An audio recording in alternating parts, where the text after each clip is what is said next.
ভালোবাসাটা হয়, সত্যিকারের ভালোবাসার কোনো মূল্য নেই।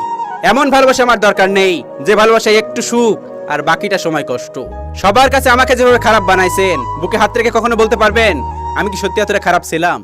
তুমি নিজেকে কখনো ধনী মানুষের সঙ্গে তুলনা করে কষ্ট পেও না, বরং রাস্তায় পড়ে থাকা মানুষের দিকে দেখো তারা কত কষ্টে আছে। এদের থেকে তুমি অনেক ভালো আছো এটা ভেবে জীবন কাটাও। মানুষ দুটো ক্ষেত্রে বড় অসহায়, দুঃখকে বিক্রি করতে পারে না আর সুখ কিনতে পারে না। কেউ আপনাকে একবার ঠকালে দ্বিতীয়বার সুযোগ দিতে নেই।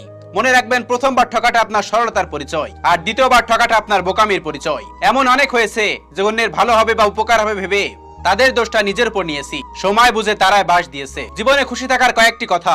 নাম্বার 1, যেখানে তোমার কদর নেই সেখানে যেও না। এবং নাম্বার 2, যে তোমাকে বোঝে না তাকে কখনো বোঝাতে যেও না। যে তোমাকে ভালোবাসে তাকে কখনো ঘৃণা করো না, এবং যে তোমাকে বিশ্বাস করে তাকে কখনো ঠকিও না।